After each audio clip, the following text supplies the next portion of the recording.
Bien, vamos entonces a empezar el día de hoy. Obviamente hemos señalado, silencio, por favor, habíamos señalado que continuaremos el día de hoy desarrollando el proceso constitucional de amparo y en este sentido vamos a ver cada una de las tipologías de amparo, tanto amparo contra normas legales, amparo contra resolución del Tribunal Nacional de Cuidado de las Elecciones, Tribunal Nacional de Justicia, amparo contra amparo, también el amparo contra laudos arbitrarios y desde luego el amparo en el cual se identifica alguna vulneración de derechos fundamentales genuinamente donde en el contexto donde se aplica esta acción.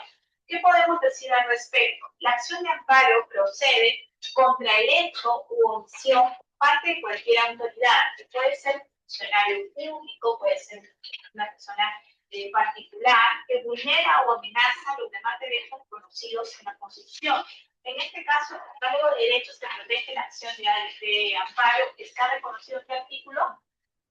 ¿En qué artículo habíamos dicho? Artículo 44 del Código Procesal Constitucional. Si nosotros queremos ver si es un amparo, vamos a validarlo a través del artículo 44, donde se indican todos los derechos fundamentales que son objeto de protección vía esta garantía constitucional. En cambio, si quiero saber si existe alguna afectación al derecho a la libertad o derechos conexos, tendré que ir al artículo 33 de nuestro Código Procesal Constitucional. No procede contra normas legales ni contra resoluciones judiciales emanadas de un procedimiento regular. Eso es muy importante tenerlo en cuenta. ¿Por qué? Porque si una norma se emite en un procedimiento regular, por lo tanto no procedería o resoluciones judiciales emitidas en un procedimiento regular, lo que significaría, contrario censo, que sí procedería el amparo contra resoluciones judiciales siempre y cuando sean originadas en procedimientos que afecten la tutela procesal efectiva. Por ejemplo, una garantía de tutela procesal efectiva que haría que el procedimiento ya no se convierta en regular, sino en irregular, y ello sería un gravamen, desde luego, irreparable. Tipos de amparo. Y podemos advertir de distintos tipos de amparo que vamos a revisar. Primero, el amparo contra normas. Entiende que son normas emitidas en un procedimiento irregular. Amparo contra resoluciones judiciales, el amparo contra amparo, el amparo arbitral, producto de los laudos arbitrales, el amparo electoral, cuando se refiere a las resoluciones emitidas por la máxima instancia electoral, ¿cuál es? El Jurado Nacional de Elecciones. El amparo contra resoluciones de la Junta Nacional de Justicia, que es el órgano máximo, puede nombrar, restituir o ratificar a los magistrados en el juicio. Cuando hablamos de magistrados, estamos refiriendo a jueces municipales. Amparo contra actos de administración pública, una decisión de una entidad gubernamental. El amparo contra lesivos en estados de excepción, tanto en emergencia como en estados de sitio.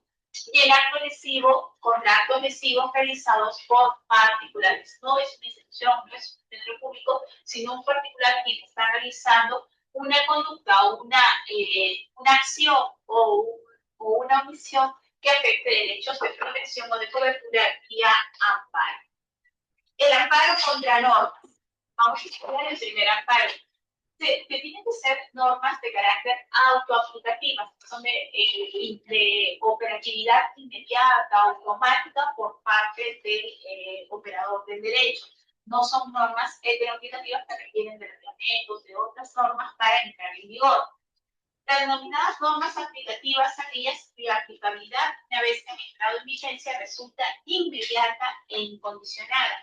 En este supuesto cabe distinguir entre aquellas normas cuyo supuesto normativo en sí mismo genera una incidencia directa sobre la esfera subjetiva de los individuos y aquellas otras que determinan que dicha incidencia se producirá como consecuencia de su aplicación obligatoria e incondicional. El amparo contra norma procederá por constituir ella misma un acto normativo contrario a los derechos fundamentales. Esta norma colisiona derechos fundamentales, por lo tanto se va a través de un amparo. ¿Por qué no se podría dar a través de una acción de constitucionalidad? Porque para la acción de constitucionalidad necesita determinados sujetos legitimados.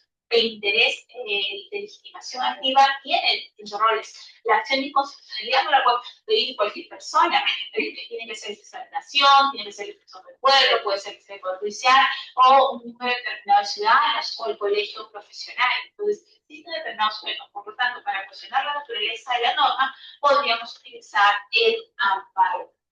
cuando la norma expedida por el Parlamento es contraria o contradice derechos fundamentales. La procedencia del amparo es consecuencia de la amenaza cierta e inminente de derechos fundamentales que representa el contenido inconstitucional de una norma inmediatamente aplicable. Claro, lo idóneo sería que sea una acción de inconstitucionalidad, pero como la persona en particular o el afectado no tiene esa posibilidad de presentar vía acción de inconstitucionalidad porque carece de legitimidad, entonces lo puede hacer vía proceso de amparo. El juez, en este caso, tendrá que evaluar si esa norma resulta ser inconstitucional. Bien.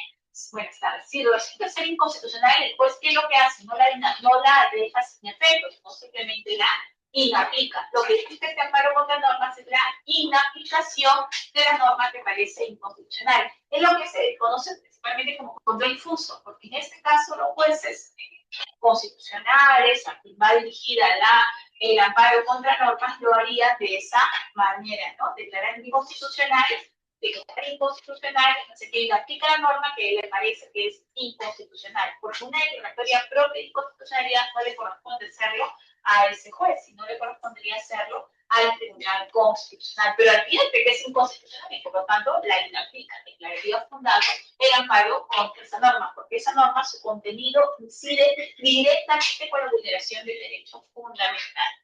El caso práctico lo vamos a ver de esta manera. Se interpone una demanda de amparo contra la Municipalidad Metropolitana de Lima, contra una institución del Estado, solicitando que se declare inaplicable, no dice inconstitucional, sino inaplicable al caso concreto, el decreto de legalía 060-2003, que declara zona rígida para cualquier tipo de concentración pública el sector de máxima protección dentro del centro histórico de Lima, pues considera que vulnera sus derechos fundamentales de reunión y de participación política. Muy interesante. ¿Por qué? Porque la Municipalidad Metropolitana de Lima, en su labor de garante, del ornato, de la seguridad pública, etcétera, expidió un decreto de alcaldía. Este decreto de alcaldía le señalaba zona rígida, por aquí, por el centro histórico de Lima, no puedes pasar, por estas zonas tampoco. ¿Cuándo no puedes pasar? Cuando haces protestas, cuando haces marchas. Si quieres protestar, marchar, lo puedes hacer, pero por estas zonas que están liberadas, pero no por aquellas zonas que son de protección o de consideradas zonas rígidas. Bien, en ese sentido, es la ordenanza, que la persona que se siente afectada de esa ordenanza le señale y dice, por favor, y apliquemos a través de un amparo contra la norma, solicito que se aplique el decreto de alcaldía 060-2003 porque afecta a mis derechos políticos. ¿Cuáles son mis derechos políticos o derechos civiles? A la reunión y la participación política. Incluso el derecho a la protesta, ¿no? Porque uno lo que hace cuando realiza este desplazamiento está protestando públicamente y son derechos constitucionales. ¿Y ustedes cómo le dirían a la persona que presentaría esta demanda? Del extracto de lo que tenemos, que esta norma lo que buscaba era evitar la concentración pública en zonas rígidas, en zonas de protección de la municipalidad. No le está diciendo, no puedes marchar, no puedes protestar. Lo que le está diciendo, respecto a estas zonas, que no puedes ingresar a esas zonas, en cambio, existen otras zonas dedicadas para este tipo de actos. Ustedes, como jueces, se van a fundar el amparo contra este decreto, que es una norma, o lo declaran infundada. Profesora, derechos fundamentales, dice que está vulnerando su derecho fundamental de reunión y de participación política, pero si no lo está. Él dice, puedes asociarte, puedes marchar, puedes simplemente que no lo puedes hacer en ese lugar. Bueno, los derechos no están limitando, quizás nuevamente un cierto lugar, ¿no? Solamente que transite por cierto lugar, después su derecho a reunir participación igual los derechos no se les está limitando. Entonces ustedes estarán pues la demanda. Sí, toda la demanda, si bien es cierto, te está diciendo que no puedes protestar de fuera específico, pero eso no te quita que puedas hacer ejercicio de tu derecho. Incluso, muy bien, efectivamente, no hay fundamentales porque lo puedes hacer desde luego donde las zonas donde la municipalidad lo tenga permitido para hacer, porque hacerlo en una zona rígida estaría preponiendo tu interés frente al colectivo, que es frente a esa zona rígida del patrimonio cultural, y no puedes exponerte en ninguna marcha, los daños, disturbios, destrozos generen, como sabemos siempre en las marchas, incluso hasta las veredas, sacan las losas, porque no solamente marchan lamentablemente las personas con la causa legítima que quiere, sino también se infiltran otras personas que generan daños. Entonces, lo que se hace es preservar. Ahora, si estamos hablando de cualquier lugar, sino del centro histórico. Entonces, en ese sentido, incluso se afectaría el turismo, porque cuando hay una máxima naturaleza de turista, otra persona quisiera ir al centro histórico, corre peligro. Por lo tanto, se garantizaría de esa manera también la continuidad del servicio turístico, el servicio de las personas que quieran acceder a esos lugares. Bien.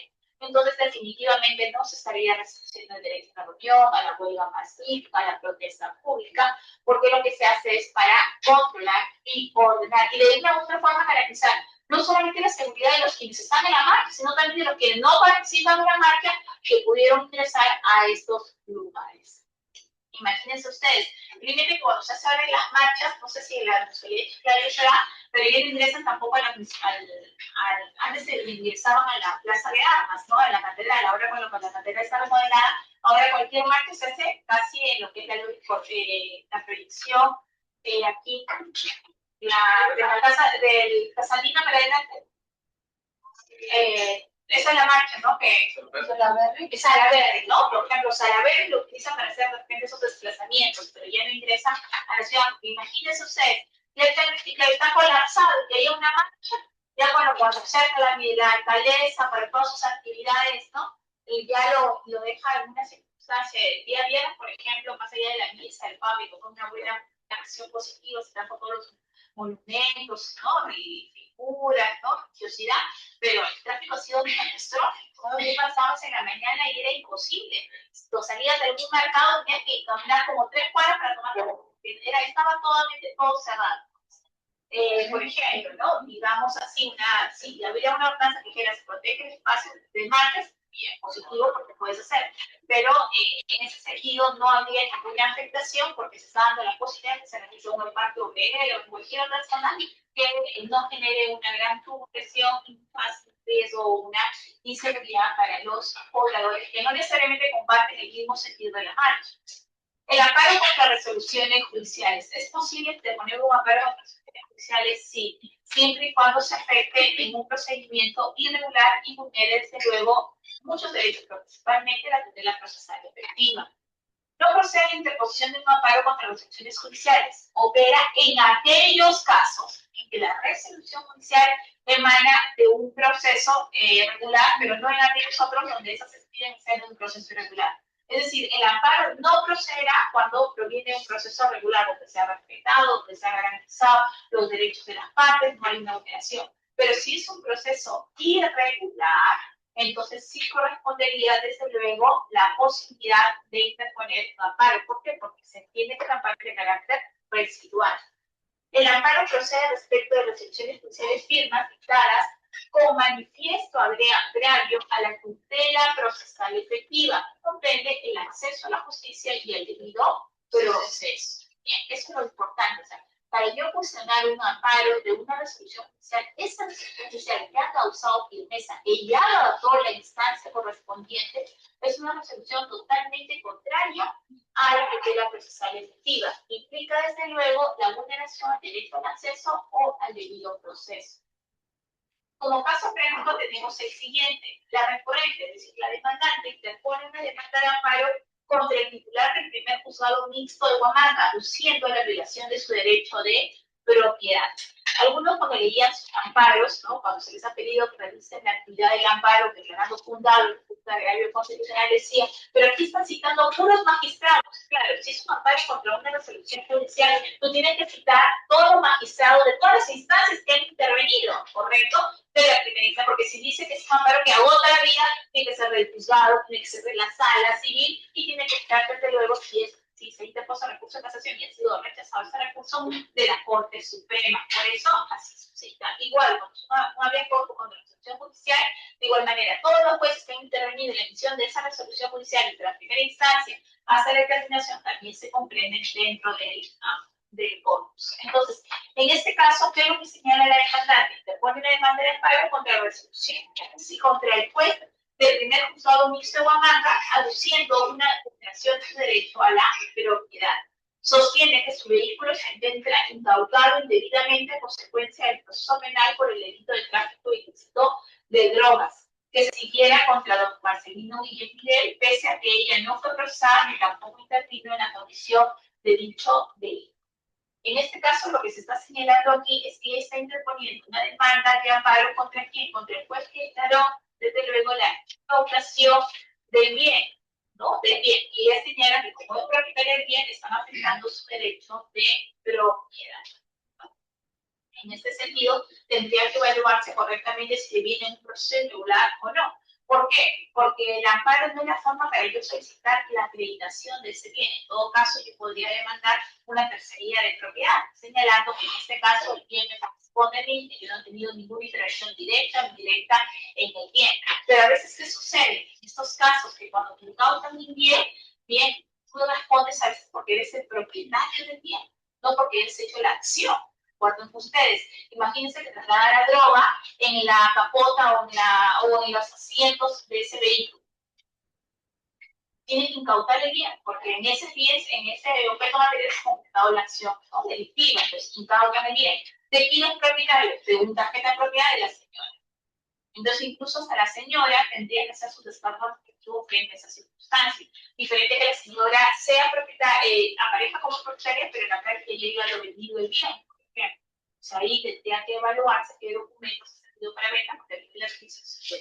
En este caso, el que interpone la demanda frente al juez que le ha ordenado la incautación del bien, es decir, el primer juzgado mixto, aduciendo la violación de sus derechos. Sostiene que su vehículo se encuentra incautado indebidamente a consecuencia del proceso penal por delito de tráfico de drogas que se siguiera contra don Marcelino, pese a que ella no fue procesada ni tampoco intervino en la comisión de dicho delito. Por eso les digo, tendría que evaluarse si es el amparo la vía idónea para hacerlo, o en todo caso discutir a través de una tercería de propiedad o solicitar la desafectación del bien, en ese sentido, al mismo juez que omitió la incautación o la sustitución de esa medida de incautación por otra medida. Bien, eso tendría que determinarse, pero si el juez constitucional advierte que es un proceso irregular, porque lo mínimo que ella debería estar competida en el proceso penal, si es un proceso irregular, podría declarar fundada la demanda próxima a la entrega del vehículo. ¿No? Algunas veces sucede que a veces los propietarios desconocen las actividades de sus arrendatarios, etcétera,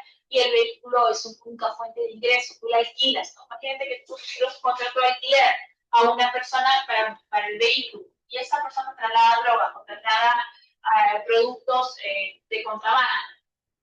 ¿Quién es responsable? La persona que se encuentra con los bienes, pero ¿quién responde solidariamente? El tercero. ¿Por qué sabe el propietario con un contrato de arrendamiento? No, yo le arrendé el bien a este sujeto durante 3 meses. Yo le arrendé para no fomentar ilícitos, no para que realicen un uso adecuado del bien. Entonces, yo salgo del SENA y pediría la desafectación o la entrega del bien en base a mi contrato de arrendamiento. En este caso, ella tendría que probar que efectivamente es la propietaria del bien. Situación del caso que nos desprende que ella ha probado. El amparo procede respecto a resoluciones firmes dictadas con manifiesto grave de la procesal efectiva que comprende tanto el acceso a la justicia como el debido proceso. El amparo contra amparo. Ya viene un proceso judicial de un amparo, interponer otro amparo frente a este proceso judicial. Aceptada la tesis de la procedencia del amparo contra amparo, debe precisarse de inmediato que ello solo es admisible de manera excepcional. Se debe tratar de una transgresión manifiesta del contenido constitucionalmente protegido de los derechos fundamentales por acciones o omisiones de los órganos jurisdiccionales que permitan al TC constatar fácilmente que dichos actos o omisiones trascienden el ámbito de la legalidad y alcanzan relevancia constitucional. Entonces, el amparo contra amparo implicará que la acción que tú motives frente a ese amparo determine que el amparo ha sido obtenido de manera irregular, que es un procedimiento que afecta el derecho fundamental. El caso práctico, el demandante interpone una demanda de amparo contra los magistrados de la segunda sala civil de la Corte Superior de Justicia de Trujillo, así como contra el juez del primer juzgado especializado civil de Trujillo, a fin de que deje sin efecto la resolución 25 expedida por la sala emplazada en el trámite de un anterior proceso de amparo, seguido contra el presidente del Consejo Transitorio de la Administración Regional y otros. ¿Qué es lo que busca este amparo? Que en el otro proceso de amparo se deje sin efecto una designación. En este caso se deja sin efecto la resolución 25.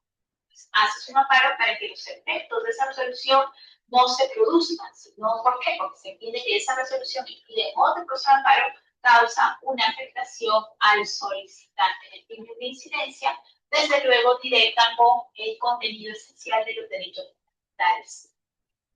El amparo arbitral, se puede interponer amparo contra laudos arbitrarios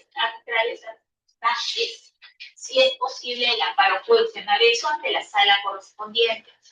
En ningún caso el juez o tribunal podrá resolver el fondo de la controversia sometida a arbitraje.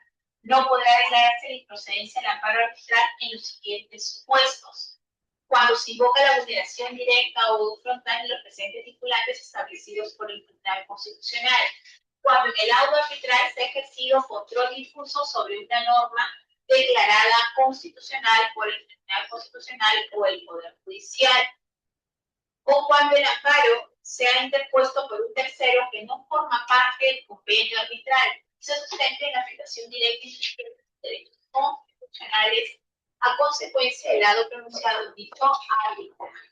Bien, esos serían los supuestos en los cuales no podrá declararse la improcedencia del amparo.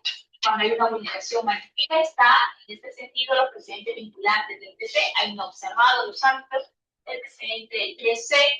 Cuando el árbitro se ha ejercido control difuso, cuando el laudo arbitral se ha ejercido control difuso, ¿no? En ese sentido, o cuando el amparo es interpuesto por un tercero que no tiene participación directa en el arbitraje. Caso práctico: el demandante interpone una demanda de amparo contra el tribunal arbitral a fin de declarar la ineficacia del laudo arbitral de derecho contenido en la resolución. Recalca en el caso en que se ordena que se retrotraiga el caso arbitral hasta antes de la expedición del referido laudo. Lo que busca el amparo no es señalar que está válido o viciado el laudo arbitral, sino identificar que la resolución que se puede emitir producto nuevamente del laudo arbitral no transgreda derechos fundamentales. Por eso se ordena que se retrotraiga en ese sentido. El amparo electoral. El amparo electoral proviene a interponer resoluciones judiciales que emanan de procesos irregulares por parte del órgano especializado en materia electoral, en este caso el Jurado Nacional de Elecciones. El criterio del Tribunal Constitucional con relación a la procedencia de las demandas interpuestas contra las instituciones del Jurado Nacional de Elecciones que vulneran derechos fundamentales de la persona no solo ha sido absolutamente uniforme, sino además ha sido reiterado. Porque pues, nuestra Constitución señala que las resoluciones del Jurado Nacional de Elecciones son inimpugnables, no se pueden impugnar, no se pueden recurrir, pero cuando es un procedimiento irregular o cuando proviene en contradicción de derechos fundamentales, eso sí es posible. Desde luego, el Jurado Nacional de Elecciones no se halla al margen de este imperativo constitucional, aun cuando en materia electoral no cabe resolución judicial en las resoluciones emitidas por el Jurado Nacional de Elecciones, y que tal organismo representa la última instancia del asunto. Dicho criterio solo puede considerarse como válido en tanto y cuanto se trate de instituciones ejercidas en forma debida, o lo que es lo mismo, compatible con el cuadro de valores caracterizados reconocido por la misma Constitución. ¿Qué nos quiere decir con ello? Que solamente se podría interponer una demanda de amparo contra instituciones expedidas por el máximo órgano, no contra el jurado electoral especial, sino contra el Jurado Nacional de Elecciones, siempre y cuando sea de manifiesto agravio que afecte los derechos, principalmente los derechos civiles o los derechos políticos. Caso práctico: el demandante interpone una demanda de amparo contra el Jurado Nacional de Elecciones con la finalidad que se declare la nulidad de la resolución 156/2005 que impide el procedimiento de vacancia, mediante la cual se declaró su vacancia al cargo de alcalde del Consejo Provincial de Chiclayo, pues considera que tiene el derecho fundamental al debido procedimiento administrativo y la debida motivación de resoluciones. Principalmente se cuestiona ese tipo de resoluciones de amparo electoral porque no se ha respetado el procedimiento de instancia respectiva o, por ejemplo, sino de debida motivación de la resolución, es una motivación aparente o no existe motivación alguna en la resolución. Recuerden ustedes que no solo las sentencias, no solo las actuaciones fiscales deben ser motivadas, sino todo acto de la administración pública debe ser motivado. Más aún si en este acto, que es lo que se está diciendo, que se declara fundada la vacancia del alcalde. Entonces, el rigor de la motivación de la resolución tiene que ser algo. A falta de ese rigor, a falta de la motivación de la resolución, entonces se podría interponer un amparo de carácter electoral. Amparo contra resoluciones de la Junta Nacional de Justicia. No proceden los procesos constitucionales cuando se consideran resoluciones definitivas de la Junta Nacional de Justicia en materia de institución y ratificación de jueces y fiscales, siempre que dichas resoluciones hayan sido motivadas y dictadas con previa presencia del imputado, audiencia del imputado. ¿Qué quiere decir del interesado? Quiere decir esto, que solamente el jurado de la Junta Nacional de Justicia podrá ser materia de una interposición del proceso de amparo por parte del magistrado, fiscal, juez, en el cual estas medidas de ratificación, de ejecución, ¿no?, se han dictado en contra o en vulneración de la debida motivación. Incluso si tú vas a sancionar a un magistrado cerrándole la puerta para que nunca más empiece la magistratura en la destitución de una gravosa, la resolución que emite la Junta Nacional de Justicia de la destitución tiene que ser una decisión, una resolución debidamente motivada, porque si no hay una motivación deficiente, aparente, una motivación forzada y no motivada, que originaría que el sujeto que no fuera ratificado del magistrado acudiera a la vía constitucional a través de un amparo contra las decisiones de la Junta Nacional de Justicia y cuestione y solicite la nulidad de la resolución que fue materia de su destitución. Caso práctico. El recurrente interpone demanda de amparo contra la Junta Nacional de Justicia, la persona de los consejeros, solicitando que deje sin efecto y sin valor el acuerdo pleno en la Junta expresado en la resolución 161-2021 de fecha 17 de julio del 2021, publicado el 19 de julio, que decide no ratificarlo en el cargo de vocal superior y deja sin efecto su nombramiento y dispone la cancelación de su título y, en consecuencia, que se disponga su inmediata reposición.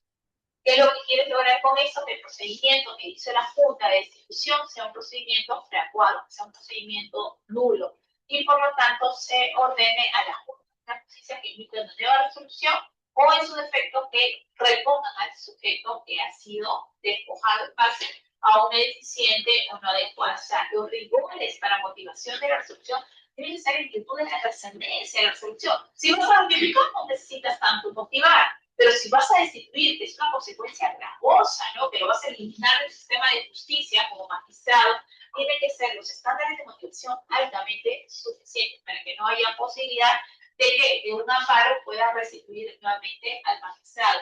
Ejemplos de amparo tenemos por el caso del fiscal de la Nación, Tomás Aladino, ¿no? Tomás Aladino Gálvez se fue destituido por la Junta Nacional de Justicia anterior. Inició un proceso de amparo contra la resolución judicial porque le alegaba el efecto de la acusación efectiva y falta de motivación, y el Tribunal Constitucional, después de un recurso en el área constitucional, pasando por el amparo ante el juez, ante la sala y llegando al TC, el TC ordenó que efectivamente había sido su destitución adolecía de motivación. Declararon nula y ordenaron su inmediata reincorporación. 6 meses después, ocupa el cargo de fiscal de la Nación. Amparo contra actos lesivos en estados de excepción. El ejercicio del amparo no se suspende durante la vigencia de los regímenes de excepción, al igual que el habeas corpus. Cuando se interponen acciones de esta naturaleza en relación con derechos restringidos o suspendidos, el órgano jurisdiccional examinará qué cosa la razonabilidad, idoneidad, necesidad y proporcionalidad en sentido estricto. No corresponde al juez cuestionar la declaratoria de emergencia ni decir. El juez no va a decir si es legal, es ilegal, estado de emergencia, porque es una competencia exclusiva del presidente de la República.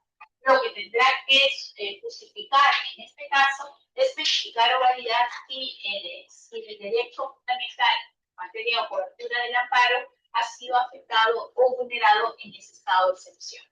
El estado de emergencia es en caso de perturbación de la paz o del orden interno, catástrofe o de graves circunstancias que afecten la vida de la nación. En esta eventualidad puede restringirse o suspenderse el ejercicio de los derechos constitucionales relativos a la libertad, seguridad, inviolabilidad del domicilio, libertad de reunión, de tránsito, ¿no?, en caso de la libertad de reunión. El estado de sitio, en caso de invasión, de peligro inminente, de que se produzca comisión de los derechos fundamentales cuyo ejercicio no se restringe o suspende. Entonces, el amparo funciona muy bien en estados de emergencia, tanto de sitio como de excepción. El amparo no puede limitarse a señalar, por ejemplo, que el acto es o que el Estado estamos frente a un estado de emergencia. Puede calificar si es un estado de emergencia o no. Eso todo es competencia en ese sentido, la naturaleza del amparo dentro de estados de emergencia. El caso práctico. Se interpone una demanda de amparo en contra de la prevención ilegal realizada en contra de suscripto y 5 integrantes de su familia. La prevención ilegal sí lo privaron de su libertad, puesto que el efectivo policial ingresó a mi casa sin autorización judicial, alegando la realización de una reunión, sin tomar en cuenta que el domicilio contigo con mis familiares que llegaron de viaje el día anterior. Luego de eso se me previno que no podía organizar reuniones.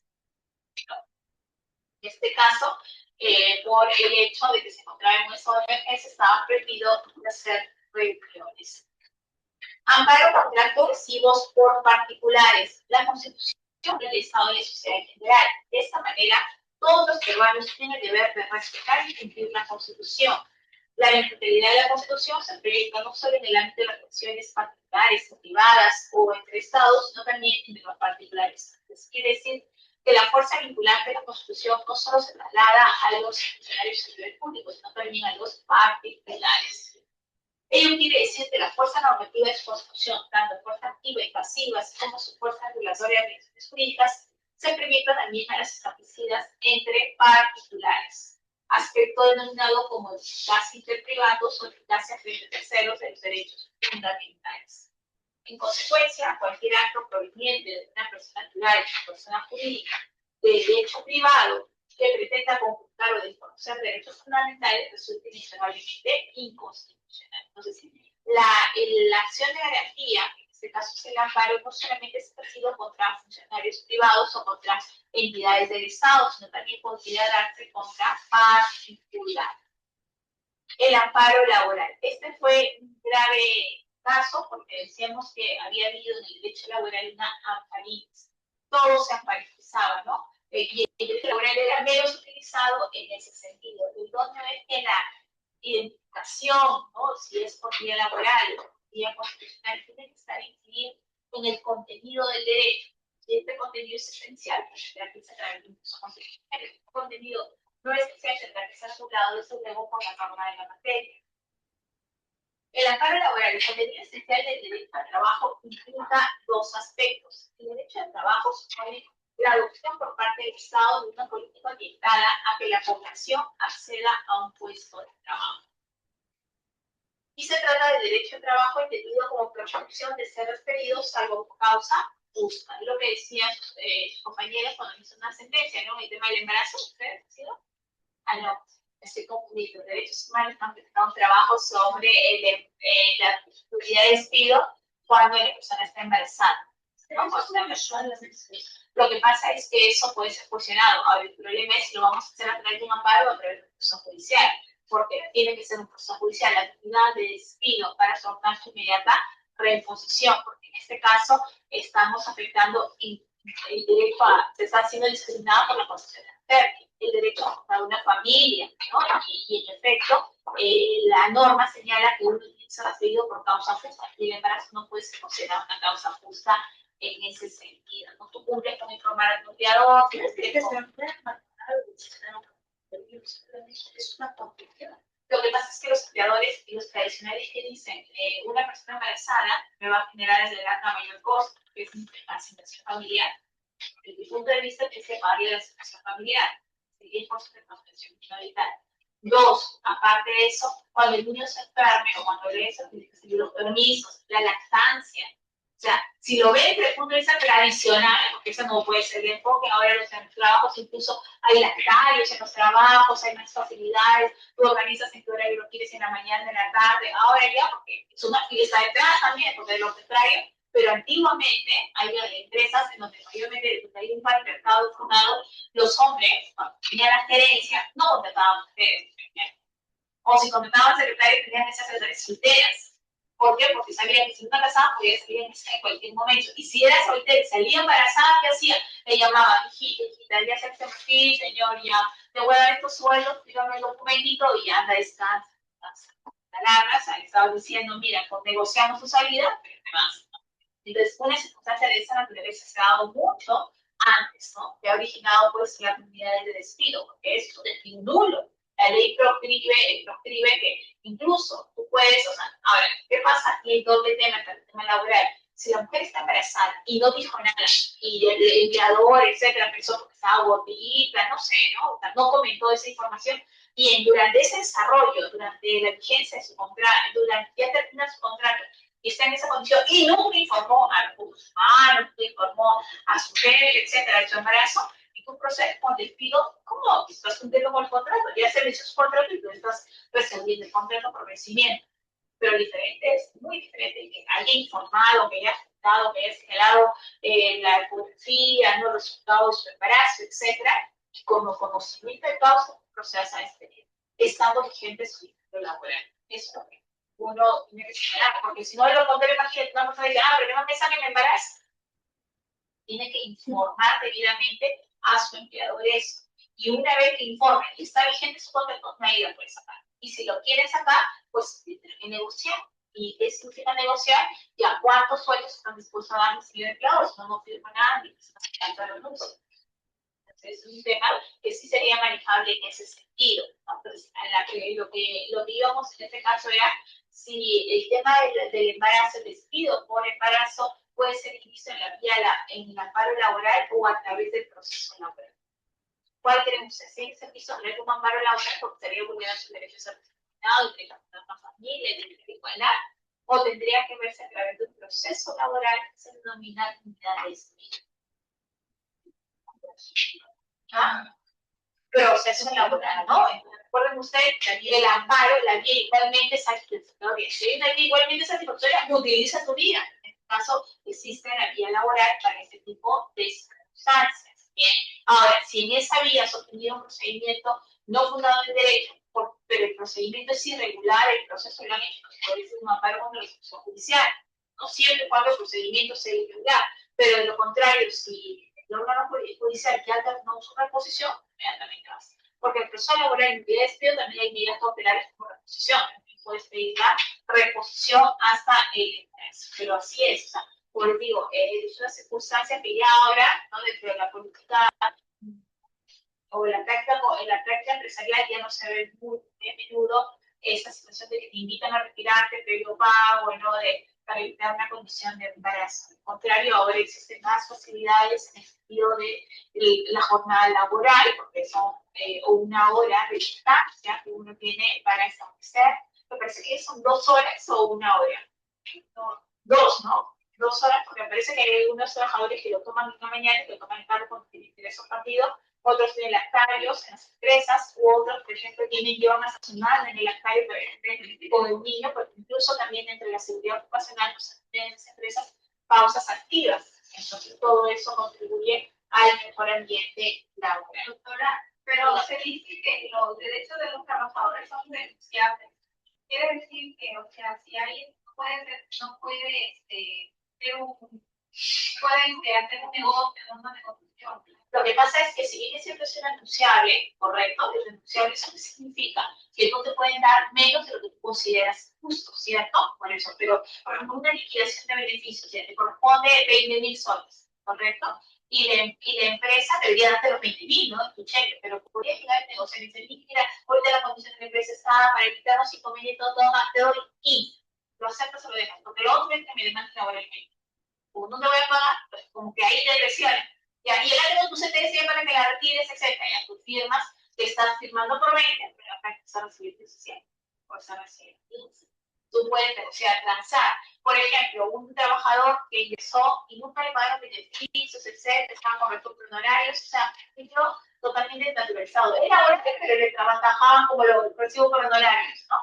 Al final, cuando dice la empresa, dice, ya, te puedo decir, chao, gracias, le dice, señores, he estado 5 años tirando los honorarios, pero mi trabajo era con su formación, prestación personal de servicio, etcétera. Entonces, disfrazado contrato laboral. me corresponde esto de liquidación, imaginemos los 50.000 soles. Ah, ya, bueno, no te vamos a dar. ¿Qué te parece si te damos 30? A nada. ¿Tú los 50 los puedes recuperar? Sí, pero ¿dónde? En proceso judicial. ¿Cuántos años? Unos 5 o 6 años. Es preferible ahorita, nada. Yo siempre he sido de las abogadas conciliadoras en el sentido de que cuando son temas laborales, ¿no? Temas laborales, claro, si el trabajador quiere ese poder judicial, lo puede hacer, tiene todo el derecho, se va a demorar la vida, porque los procesos laborales están sumamente lentos, ¿no? Por ejemplo, como es un proceso ya organizado, la audiencia de conciliación tiene como desde la fecha de internet de demanda 6 meses. La audiencia de juzgamiento, que le llaman, o de comisión de sucedas peticiones, se programan al 2028, 2029. Sí está el tema de laboral, está como casi penal, ¿no? Que los juicios están entrando al 2031 actualmente. Salvo que con el nuevo mandatario nos diga elección de jueces populares y traen abajo todo el judicial, ¿no? Pero el caso que estamos comentando es así. Entonces, lo que recomiendo es negocio, ¿no? Se negocia, se firma el documento, una acta de transacción judicial, en donde usted lo desiste de una pretensión y se reconoce. Él firma por el monto de los 50 de honorario, pero se le paga el monto que se haya convenido de los 20. Pero en caso de las instituciones públicas como la municipalidad, ¿cómo se en ese caso? Porque mi papá tuvo 30 años de servicio y para liquidarlo tenía que pagar en 48 horas. Sí, claro. Pero hicieron el cronograma de 2 años, pagándole todo ese monto en cuotas. Claro, lo que pasa es que, bueno, pues las municipalidades dependen de su recaudación diaria, ¿no? De su recaudación o de su presupuesto. Ahí es correcto lo que ha pasado, porque en ese sentido también las municipalidades deben proveer en su plan, ¿no? Claro, se les asigna el dinero, ellos deben tener la conciencia de cuándo van a ser jubilados, cuándo va a ser su proyección, para de esa manera tener esa caja en ese sentido, pero no sucede de esa manera. Lo idóneo hubiera sido que tu papá aprende esa propuesta de los 2 años y la firmó. Y mi papá se fue por la vía legal por Sonafi. No, porque no va ahí, se va. No, es Sonafi. No va. Nos fuimos y no intercede ahí. Mi papá se fue por lo penal por abuso de autoridad, primero, pero no procedió. No, le dieron la razón al alcalde. Entonces, bueno, mi papá se vio por tantos años, se vio obligado a aceptar lo que era la conciliación, era único que le quedó, que no era justo, pues. Otra por el dinero, porque tenían abogado, pagar, el honorario y el tiempo, ¿no? Sí, es un poco largo el proceso, pero en el tema público no he tenido ninguna experiencia en ese sentido. Pensé que es una crítica que interviene, en el caso en concreto, porque yo entiendo que debe haber un presupuesto asignado y en este caso ese presupuesto tendría que ser pagado. Porque ellos ya tienen la plata, lo tienen con anticipación, pero para el nuevo año. Ya mi papá estaba ya en y le están cumpliendo con el pago. Sí, pero a él le fijaron todos los fines de mes, pero a veces se pasan de 4 años. Claro, ese es uno de los grandes problemas. En el tema laboral privado, por ejemplo, puedes tener esos margen de negociación, porque el privado tiene la disponibilidad, entre comillas, de dinero, pero a veces no quiere pagarte lo que corresponde, ¿no? Entonces, si tú no quieres tener no me quieres pagar, tienes negocio, yo no quiero negociar, pero voy a hacer una FI, te van a pelarte, de ahí con esa acta, porque ahí te genera una conciliación. No va a querer conciliar el empleador, entonces te vas al proceso judicial, y eso debe ponernos, ¿no? Tiempo. Porque recuerden ustedes que una vez que tienes la sentencia, que te va a meter pago, por ejemplo, de 20.000 soles, ¿qué va a suceder? Que el empleador la va a pelar. Y hasta que la pele, no puedes pagar cuentas, nada. E incluso, si el monto excede un monto determinado, tú puedes ir a protección, porque solamente por montos de importancia, me parece que 10 URP, 10 UIT, te vas a la casación en materia laboral, de lo contrario se quedaría en ese sentido. Pero todo depende de los empleadores. Hay empleadores tan tercos que tú dices, mira, mejor negociemos, está pidiendo este monto y no quiero que el juez me lo diga. Sabiendo que vas a perder, porque en el tema laboral los principios se invierten, pues la carga de la prueba que tiene el empleador, el principio de primacia de la realidad subsiste, etc. Y hay situaciones para abogados muy forzosas. ¿Cómo puedes decir que no es tu trabajador si ha estado ahí, que ha realizado su ordenación, hay correos que te dicen? Es casi inventar una historia que no corresponde y sabes que al final no te van a dar la razón. Por eso, el tema laboral, si eres un abogado demandado, bien difícil que ganes, ¿no? Ahí el trabajador, sí o sí, hay de repente ganancias con respecto al monto, ¿no? A las expresiones que puedes hacer en la liquidación. Pero de ahí son derechos, ¿no? Que como dice la norma, ¿no? Irrenunciables, disponibles, pero pues, un contenido económico, en ese sentido sí puede haber una transacción, pero es tener su derecho patrimonial, el tema laboral. Puede haber esa negociación por la cual uno puede negociar el plazo en 6 meses, 3 meses. O le presta una situación muy mala pero, y le dice, mira, te voy a pagar pero en 3 meses. O te pago con estos bienes. Puede aceptar, es una forma de pago. Una situación de esa naturaleza. El derecho laboral sí es una norma bien interesante, ¿no? Pero eso sí, el abogado que quiere dedicarse a la laboral tiene que vivir austeramente por muchos años, porque muchas veces los abogados laborales cobran al final del proceso. Al inicio te cobran una suma 50, pero al final te dicen ya, después de la liquidación 40%, 30%. Tú firmas el contrato sujeto a eso. O sea, y para que se dé el cobro, pues pueden pasar muchísimos años. ¿No? Ese es el tema, porque les digo, pero cuando se da, en el caso, tengo un caso de un amigo que es abogado, pero solamente de grupos empresariales, ¿no? Pero de la perspectiva de trabajadores, grupos empresariales. Y claro, son montos de gerentes, funcionarios de empresas privadas, ¿no? que han desarrollado trabajo, pero al mismo tiempo por una planilla le pagaba, pero él realizaba por un conjunto de empresas del mismo grupo económico. Entonces, bajo la figura de lo que se tiene en España, el levantamiento del velo económico, puede ser un doctorado en España, se ha vuelto, pero es, y te cobra 30% de liquidaciones. O sea, al inicio no tiene ni un sol, correcto, nada, me dicen, pero a los procesos que le duran 3 por 3, 30%, en un proceso puede ganarte de repente 2.000, con 3 por procesos que tenga, y después te digo, pero vivir austeramente, porque me decía siempre, el intervalo de tiempo, no recibo nada, pues tú sabes cómo son los procesos, cuánto tiempo de más, pero al final, como sé que voy a ganar, siempre pongo esos casos donde el voto es, ¿no? El último que ha postulado me dijo que fue como 1.200.000, porque le han dado en la asistencia, porque son gerentes, son asesores financieros, etcétera, de grupos económicos. Entonces, digo, qué bien, ¿no? Sí, y así, o por ejemplo, el era de Piura y cogió, por ejemplo, todo lo que era Excel Piura, otro nombre ya, el ese grado Piura, todos cogieron, todos los acumulados, un éxito de uno, fue en masa todos. Y ahí como una propiedades en fibra con esa, pero que después de 2, 3 años. Decía yo, o sea, el proceso laboral que duró todo ese tiempo, 2, 3 años fue la ganancia. Sí, o sea, por eso le digo, vivir austeramente. El abogado penal no sufre de eso. El penalista, como es la libertad de juego, te pagan por adelantado el 50% y después te van a quitar el 50%. Ese sí, ¿no? Ese porque estás ahí. Pero en el laboral, imagínate, cuando hablamos de cosas laborales de menor cuantía es mucho más, por eso les digo, es ser abogado laboralista. De la otra parte, cuando no tienes la razón, es bien complicado, porque vas a crear un argumento que no va a tener respaldo, y que al final, a la larga, es retrasar, teniendo la posibilidad del empleador de pagar. Eso es lo cuestionable, lo sensible. Teniendo la posibilidad de pagar, no es que el empleador te haya salido robando, no que te haya dado la buena fe. Un buen trabajador, evidentemente no, tiene derecho a sus beneficios.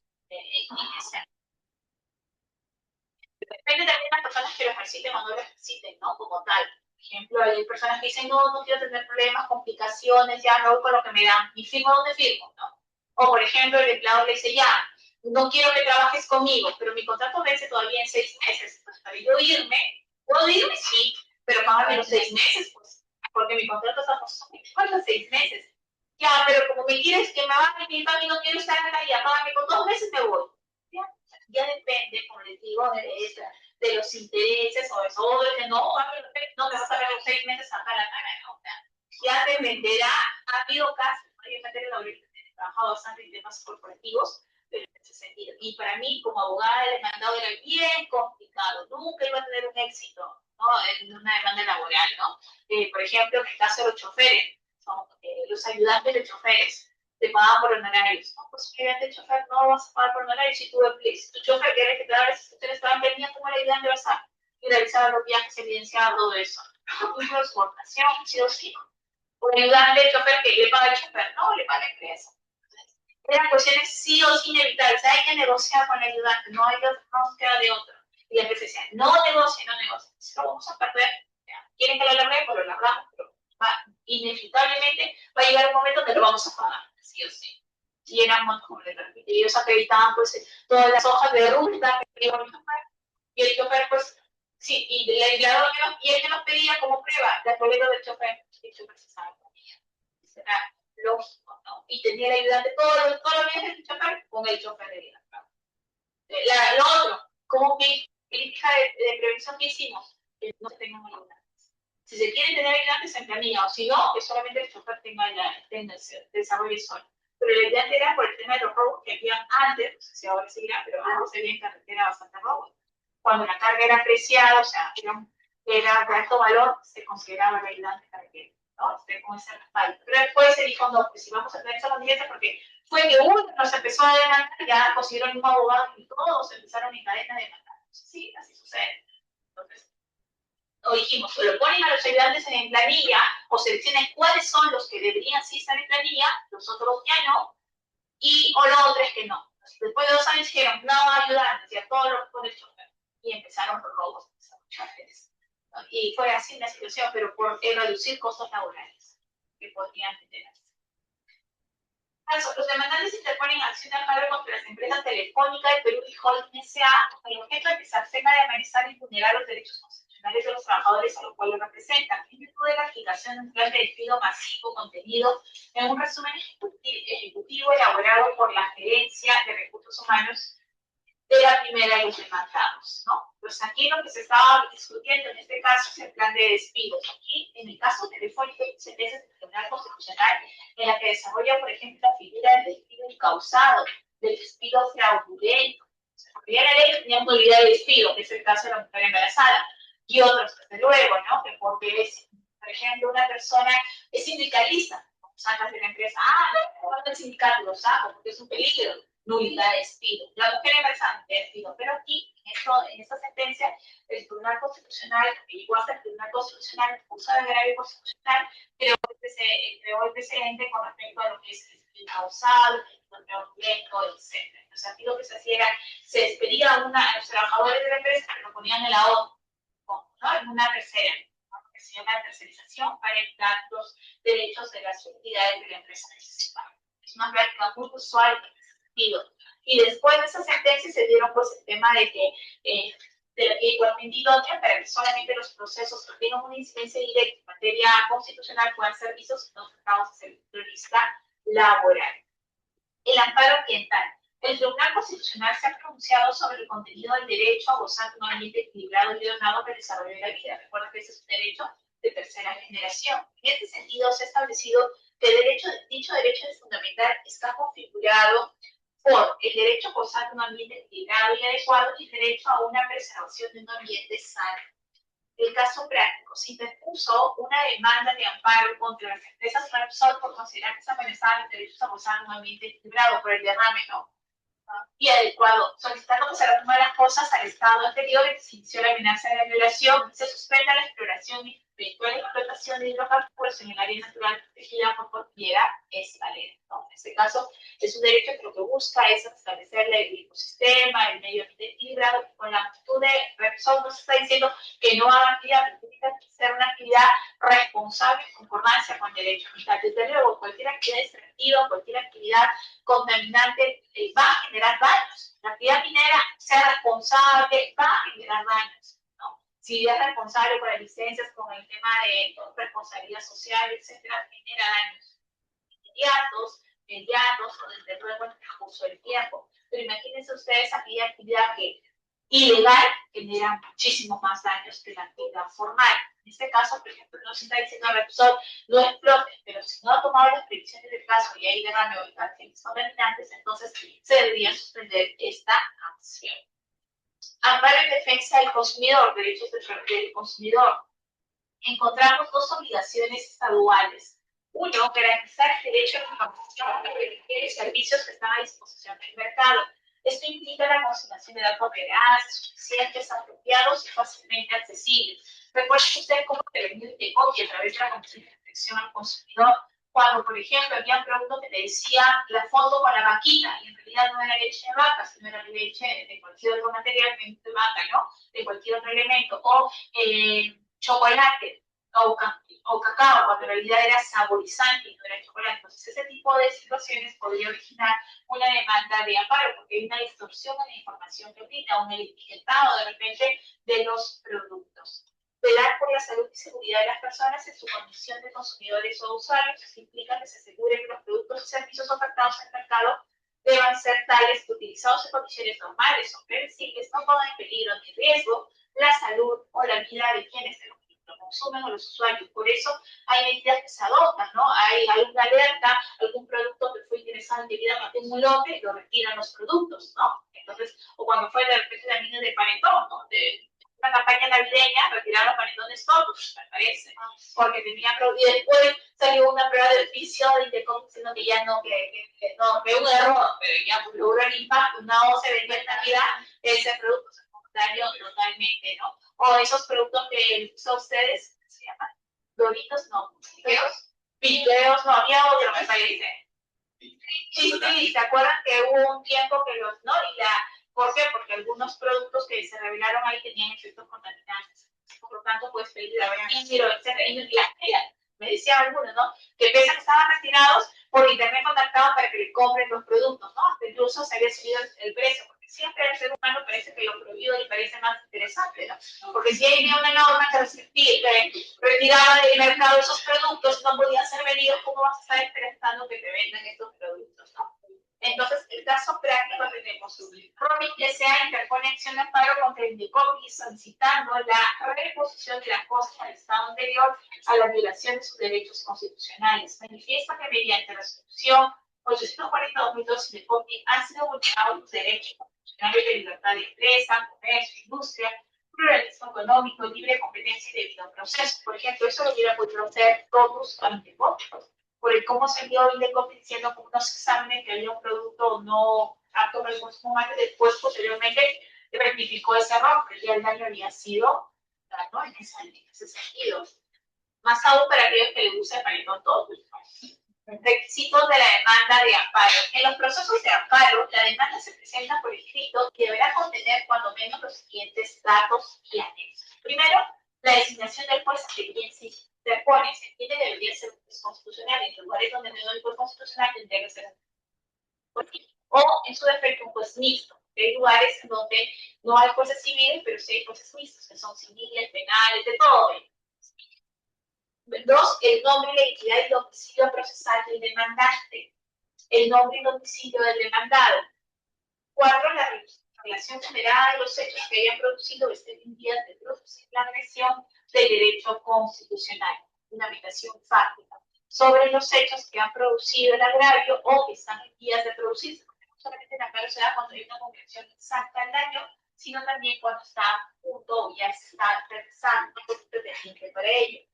5, los derechos que se consideran violados o amenazados, ¿no? De la vida, de vida a continuación, derecho a la propiedad, derecho a la herencia, etc. Sí, el petitorio que comprende la determinación clara y concreta de lo que se pide, que se pide una reposición al estado anterior, que se declare nula la resolución, etc. Y 7, la firma del demandante o de su representante, su apoderado, y la de su abogado. ¿Por qué el apoderado? Porque recuerden ustedes que el amparo no necesariamente la misma persona lo puede interponer, puede ser designada a través del poder a un tercero. Este sería en este caso el apoderado. La admisibilidad de la demanda. Prohibición de rechazo liminar. Recuerden ustedes, esta es una de las variaciones que se tuvo con el Código Procesal Constitucional, que no se puede rechazar limitarmente la demanda, que está en firma para declararla improcedente. De conformidad con los fines del proceso constitucional de defensa de los derechos fundamentales, en los procesos constitucionales de la corpus, amparo, data y cumplimiento, no procede el dictamen liminar de la demanda. Inadmisibilidad, sí. Si el juez declara inadmisible la demanda, concederá un plazo peritorio de 3 días al demandante para que subsane esta omisión o defecto bajo procedimiento de archivar el expediente. Esta resolución podría ser materia de apelación. O sea, claro, tú lees la demanda y no la puedes declarar improcedente, pero advierte de que apenas no ha cumplido, no se ha identificado claramente los derechos. Recientemente, por el diario El Comercio, que a veces ingreso, se dio la siguiente información, que en la talla actual de Lima, ¿quién es el actual alcalde de Lima? Renzo Gallardo había interpuesto una demanda de amparo contra el Jurado Nacional de Elecciones, ¿no? ¿Qué le ha declarado? Inadmisible. ¿Por qué le declarado inadmisible que tiene que subsanar? Indicar qué es lo que quiere, ¿no? Que aclare su territorio, si quiere unas nuevas elecciones, si quiere una auditoría, no lo sé, pero le ha dicho ahí uno de los requisitos, bueno, no he leído la resolución obviamente, pero en el titular de la noticia dice que uno de los cuestión que se le ha pedido es que aclare realmente lo que quiere. Pues cualquier inadmisibilidad podría ir por alguno de los requisitos que no se ha precisado dentro de la demanda del territorio, por ejemplo, ¿no? O realmente los datos del demandado, o quizá que nos identifique cuál es el acto lesivo, si está en grado consumado o no, etcétera, ¿no? Pues una circunstancia que encuentra ahí de la inadmisible, le dado 3 días para que subsane. Y esta resolución podría ser apelable, porque si no la subsanas o subsanándola te declara inadmisible por otras circunstancias, te podrías apelar esa determinación, porque puedes pensar de que sí, sí está, tu defecto sí está identificado claramente, sin embargo no lo advierte de esa manera el juez.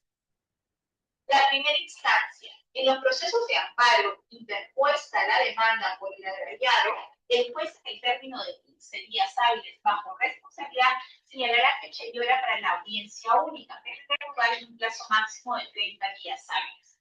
Al mismo tiempo, el plazo demandado para que conteste la demanda en el plazo de 10 días hábiles. Entonces, la demanda de amparo no presentada tu demanda ha sido admitida a trámite, le corre al traslado del demandado por el plazo de 10 días. Y desde que presenta la demanda, tienes 15 días hábiles para señalar fecha y hora para la audiencia única que tendrá lugar, ¿no? En la cual se expondrá tu demanda y la ejecución de la demanda. En el escrito de contestación de demanda, el emplazado podrá acompañar sus medios probatorios y contradecirá los presentados por el demandante.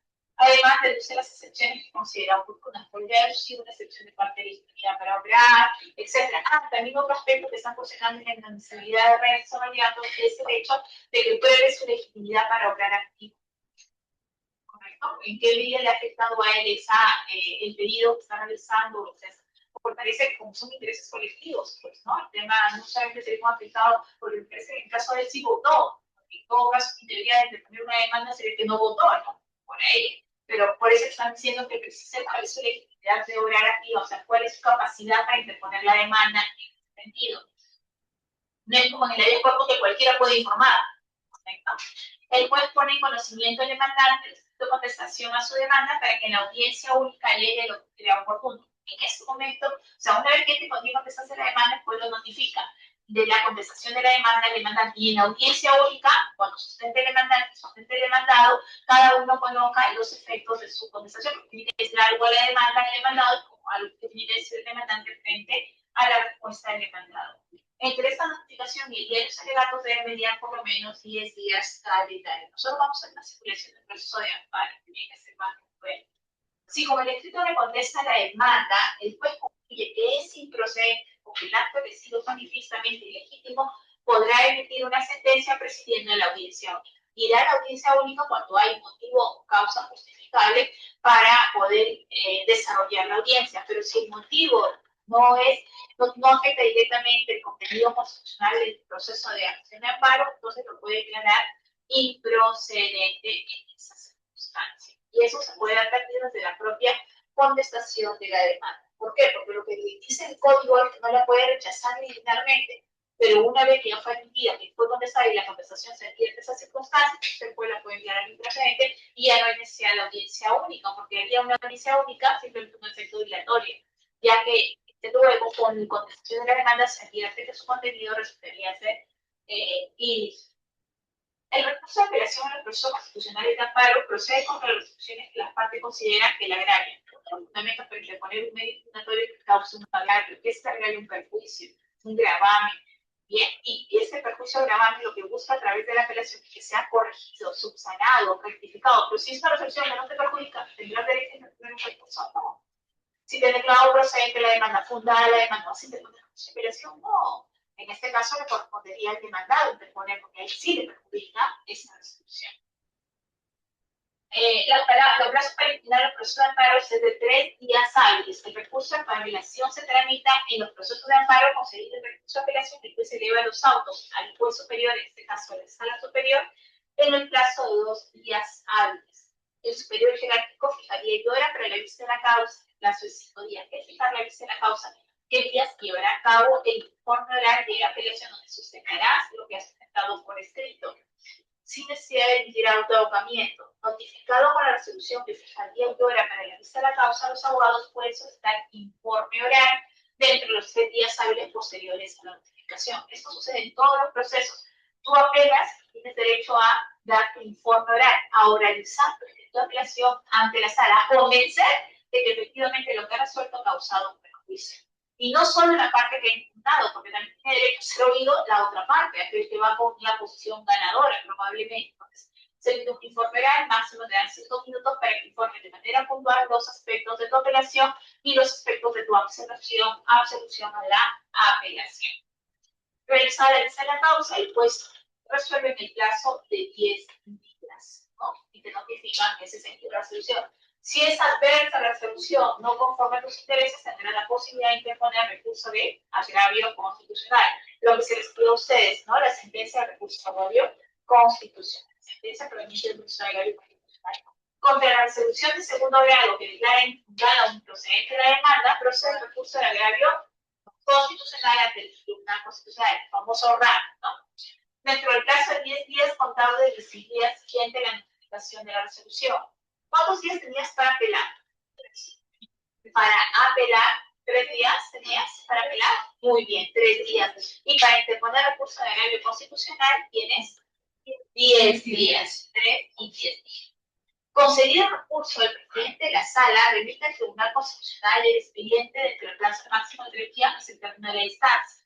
Bien, ¿qué podría pasar? Un rechazo a ese recurso, o sea, una inadmisibilidad, sí, cumple con derecho a recurso de queja y sea elevado a las Cortes, en este caso, al Tribunal Constitucional. En el Tribunal Constitucional es obligatoria la vista de la causa en audiencia pública. Informe oral, por eso en algunos casos de amparo, recuerdan ustedes el famoso caso de del señor de Cora fue televisado el informe oral del Tribunal Constitucional por proceso de amparo, porque él lo que solicitaba era el derecho a la identidad de los menores, el derecho a los ¿no?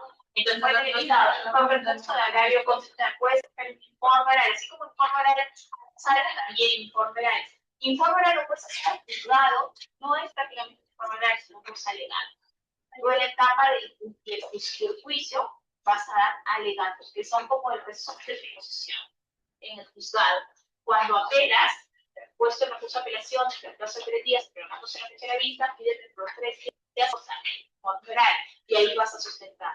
Y al Tribunal Constitucional, cuando llega tu recurso de agravio constitucional, también puedes pedir informe oral. Como son casos de esa naturaleza, medios emblemáticos, pues hay toda esa cobertura. En el Tribunal Constitucional es obligatorio realizar la causa en audiencia pública. Los abogados deben informarlo realmente si así lo solicitan. No se puede prohibir ese derecho en ninguna circunstancia bajo sanción familiar. Ahora, son muchas las partes que están pidiendo el informe oral. No, todos tienen derecho a hacerlo. Poquito.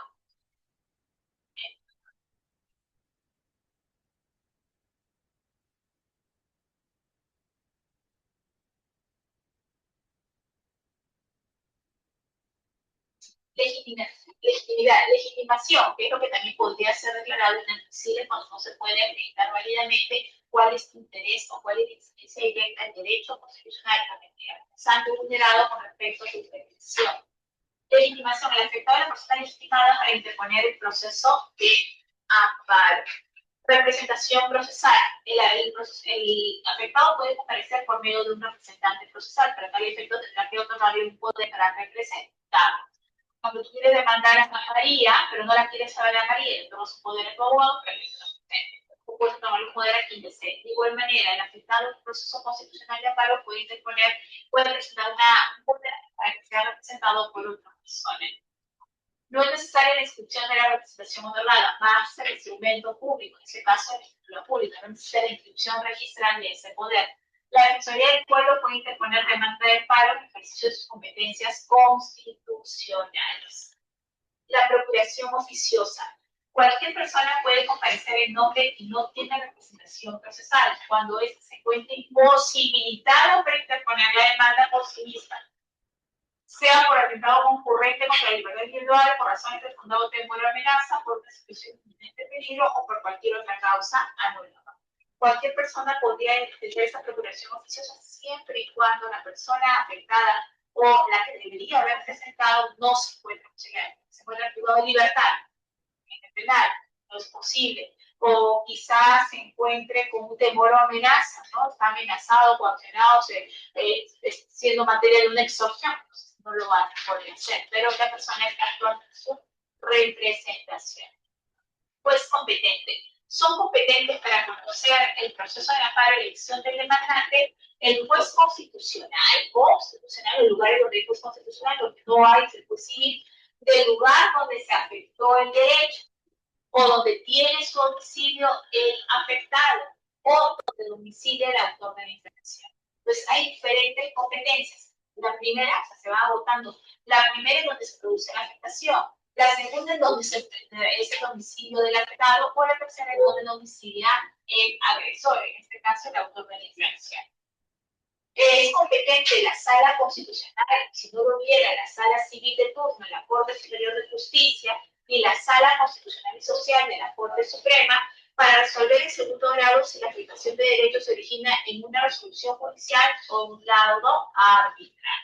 Pero si es una resolución judicial, el amparo de la resolución judicial ya no lo ve el juez constitucional o juez civil, sino la sala civil, la sala superior de lo civil lo verá en los lugares donde no hay sala constitucional. B, un procedimiento de selección de obra, ejecución de esta también lo verá en la sala constitucional, o una decisión de los órganos del Congreso dentro de un proceso parlamentario. En el proceso de amparo no se aplicará la prórroga de la competencia territorial bajo sanción de nulidad de todo lo actuado. Aquí lo más importante, el agotamiento de las vías previas. Por eso se dice que en el amparo no se puede recurrir directamente como única vía, sino si existen vías igualmente satisfactorias, agota esas vías igualmente satisfactorias antes de ir al amparo. El amparo solo procede cuando se hayan agotado las vías previas. En caso de dudas sobre el agotamiento de vía previa, se permitirá dar trámite a la demanda de amparo.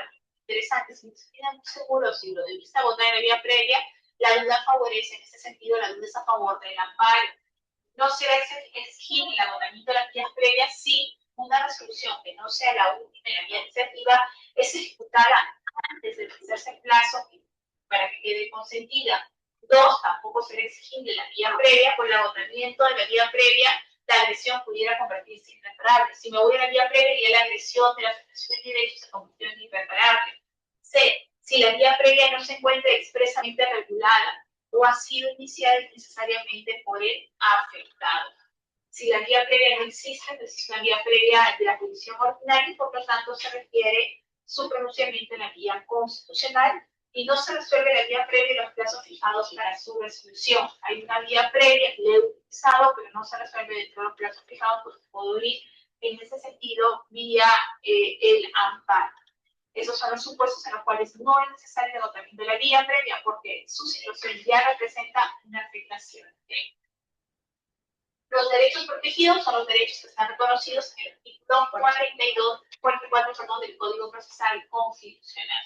La igualdad, libre desenvolvimiento, protección pública, libertad de conciencia, información, expresión, libre contratación, creación artística e intelectual, inviolabilidad de documentos privados, reunión, honor, intimidad, imagen, rectificación de informaciones instantes, asociación, trabajo, sindicación, negociación y huelga, derechos sociales, propiedad y herencia, derechos civiles, petición ante autoridad competente, participación individual o política en la vida política del país, derecho político, nacionalidad, tutela procesal efectiva que comprende debido a un proceso, ¿correcto?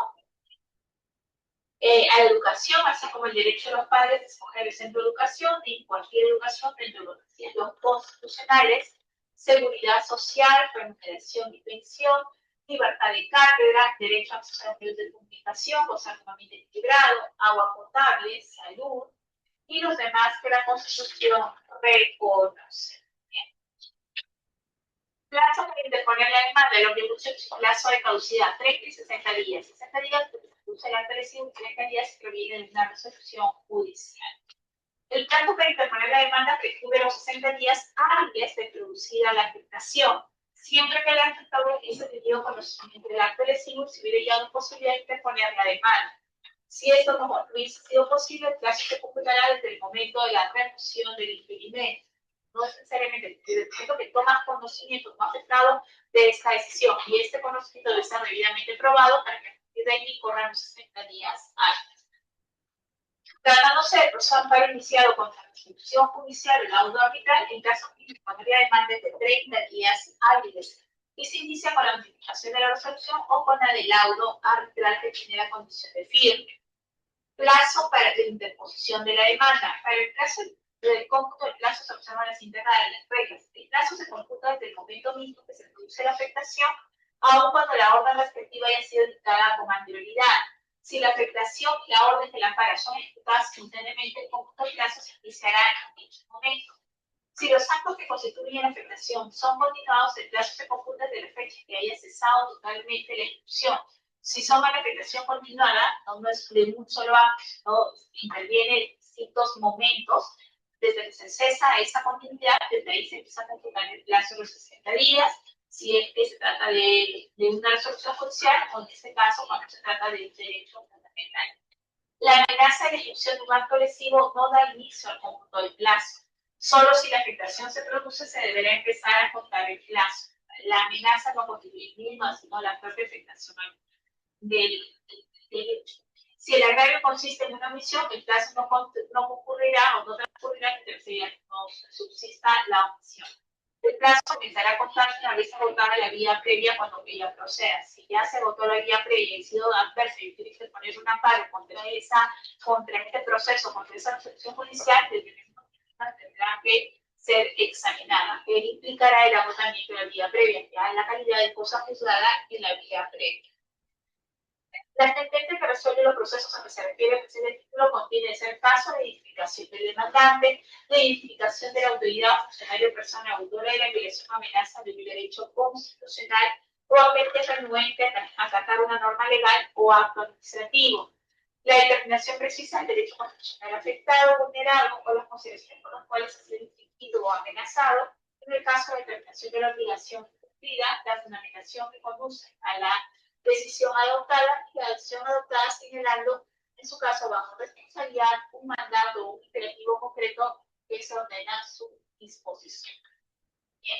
En este sentido, imaginemos ustedes, cuando han examinado sobre el proceso de ley constitucional, la sentencia tiene casi esta misma estructura, ¿no? O sea, identificar quién es la persona demandante, quién es la que está posiblemente siendo afectada, contra qué autoridad o funcionario se dirige esta pretensión, y desde luego, si este funcionario ha realizado un acto que transgrede, hubo una emisión que incide fundamentalmente en el derecho a cobertura, la determinación precisa del derecho al amenazado, la fundamentación que produce la decisión adoptada, y desde luego, sí, cuál es esa decisión concreta en ese sentido, cuál es el mandato permanente a la cosa del estado anterior, declarar la actividad, etcétera, ese contenido específico que subyace a la sentencia.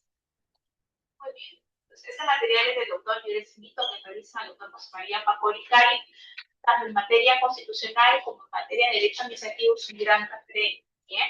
Sus videos son muy largos, eso sí, pero tienen mucha información al respecto. ¿Bien?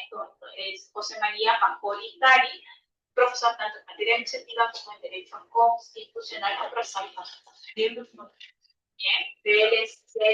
material, hay bastantes materiales en la web, tanto videos como diapositivas de los temas. Son interesantes en ese sentido. Muy bien, entonces ya hemos terminado la presentación del proceso de amparo y tenemos que finalizar esta sesión a través de sus informes, a través de sus resoluciones, ¿no? La organización de lo que implica la sentencia que ustedes han analizado. Recuerden ustedes que en esa sentencia lo primero que tenemos que hacer es cuáles son los hechos, el contenido lesivo o la acción u omisión que se está señalando que es atentatoria de un derecho fundamental de cobertura en el amparo, identificar esos derechos. Después, luego, qué resuelve el Tribunal Constitucional al respecto, cuál es su análisis en ese sentido, y como sabemos, tiene que ser fundada el proceso agrario constitucional. Preguntas, dudas, inquietudes, jóvenes.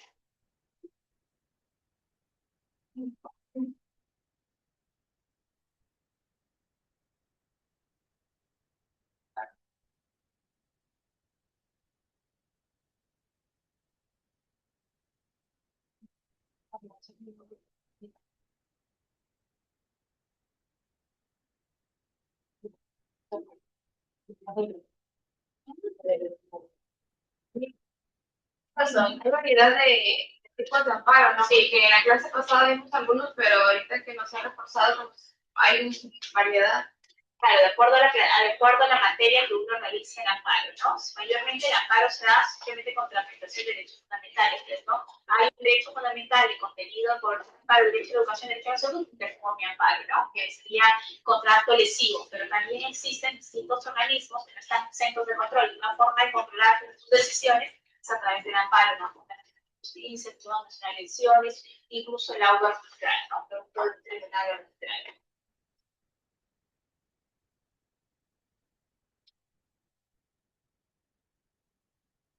Y pues,